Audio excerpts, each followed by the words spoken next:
Hey there, learning community. It's Dr. Deanna, homeschooling mom, doctor of curriculum and instruction, and former K-3 teacher for over 20 years. And I bring the same strategy I use to teach my own two boys to read, as well as the students in my classroom. You can always count on that I am keeping in line with what research is coming out and really looking into the studies with that special lens that comes with a doctoral degree of understanding how research works, how to read it correctly, and understand who it's meant for and how we should apply it. So with that information, I'm here to give you all the great facts, details, and solid research-based science of reading to help your learning little learn to read.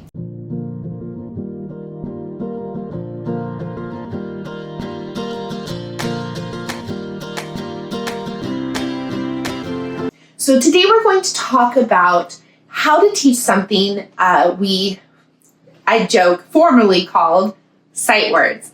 And it's a really funny thing. We actually have to understand a little bit of how those words came about.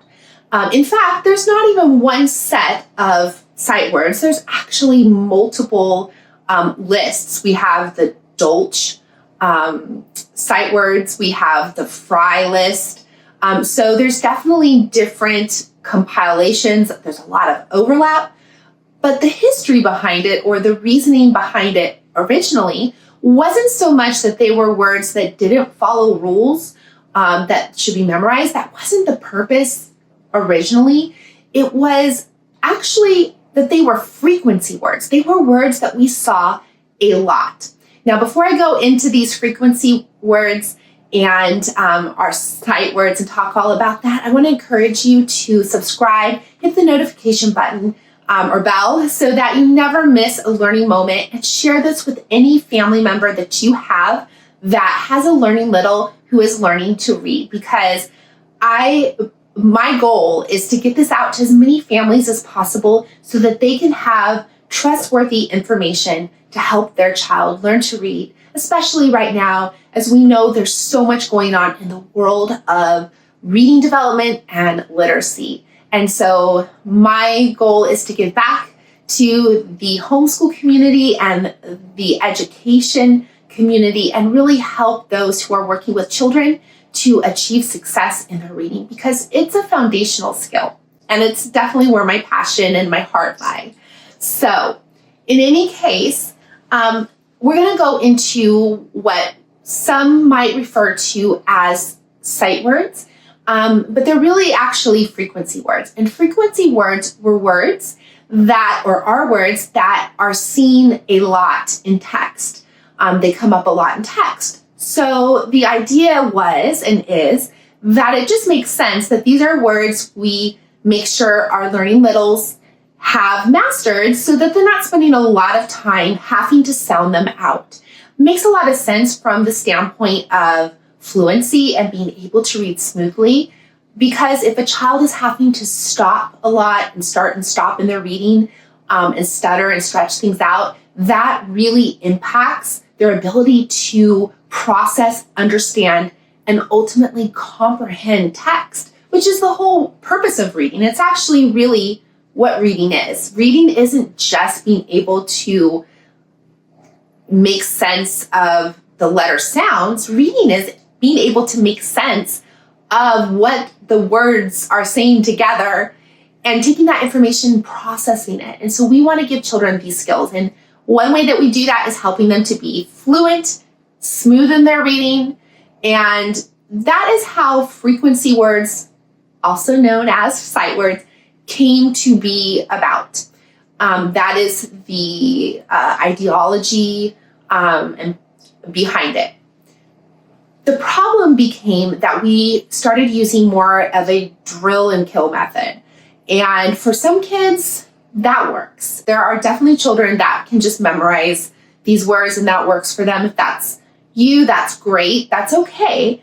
But I would say that the majority of children really benefit from understanding the phonics behind the words, because contrary to popular belief, these words actually actually have phonics rules. In fact, 95% of them follow phonics rules. It's just that some of the phonics rules are a little tricky and complex. And so, we get a little bit flustered in, how do we teach this to kids?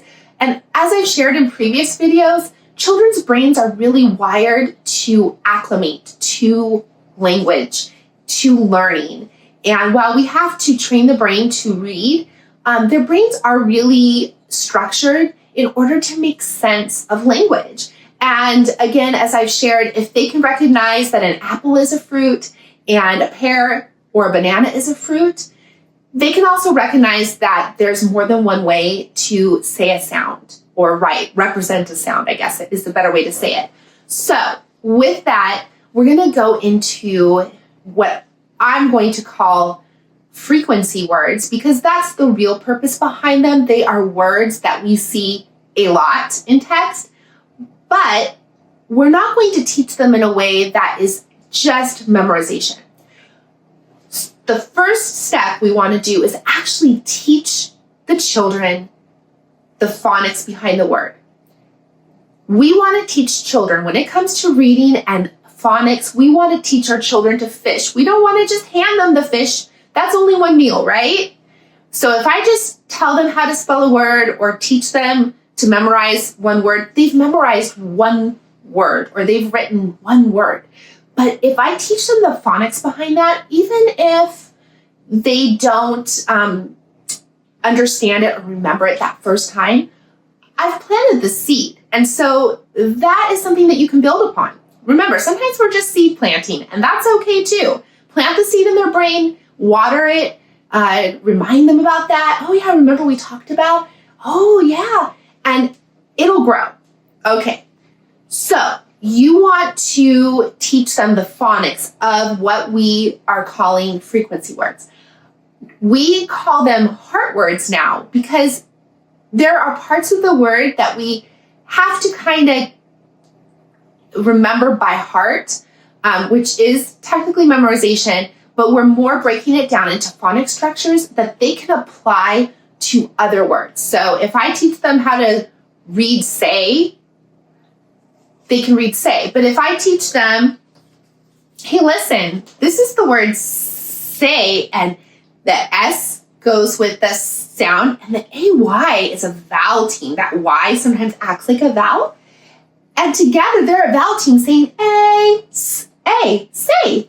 But they can also use this to read and spell words like may or pay. And so that's the beauty of actually teaching them to fish, or that little phrase. You're teaching them a skill they can apply to multiple words. And yes, sometimes they will apply it incorrectly. That's part of the process of learning. As a teacher, I really learn not to worry too much. We kind of talk, what is another way we can spell that sound? So helping them to come around to discover that for themselves as much as possible without frustrating them, because we don't want to make this an overwhelming task. So if you just need to tell them that one time, that's okay too. All right, so that's the first way that we teach our frequency words or our heart words. We help them to see the phonics in it. So if I have the word, for instance, to, as in I go to the store, and it's a tricky one because we also have the number 2 and me too, and those are all spelled differently. But again, remember, children can acclimate to this. If they can understand that a fruit is a banana and it's also an apple and a pear and a plum, they can understand that there's more than one way to even spell a word that sounds the same but means something different. And it seems like a lot, but trust me, I have taught this so many times and seen so many light bulbs go on that I can tell you with confidence that it can happen, and it does happen. All right, so the word to, I go to the store. To. So I have the t in the first box, and I have what we call the broad O, saying ooh, t, ooh, to. So I've taught them the phonics behind that, and this is the heart part of the word.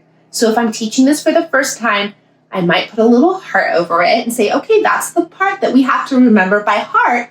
But I also teach them the correct phonics terminology. We want to teach them what's called the language of the discipline so that they can use that in talking about language. That really helps them to build that strong foundation. So, the broad O. I hear the broad O, and there are a lot of different ways to write the broad O, but in the word to, like I go to the store, we write it with one O. And I just tell them like that, like it's a matter of fact, because it is a matter of fact. And if they feel that you are calm and assured about that, that's going to rub off on your child. They're going to be more calm and assured about that fact too. And if they say, but what about the number 2? Oh yeah, there is a different way to spell that. That's a different word. If you want to share with them, homophone, that it sounds the same, but it's spelled differently and it means a different word. You can totally share that with them. You don't think that they need that information? You don't have to go that deep into it. But the more confidence that you exude to them, the better it will be for both of you. And if you don't know something, you can tell them that too. Say, you know what? I don't know. I need to look that up. That's part of being a lifelong learner. And that's the great thing about learning with your child is that you don't have to have all the answers. You just need to look for the resources. And I really hope that I can be that resource for you and your family. I hope that you'll share this resource with your loved ones and those who have learning littles who are learning to read. And with that, I'll see you next time when I teach to your learners super learning strengths, one child and family at a time.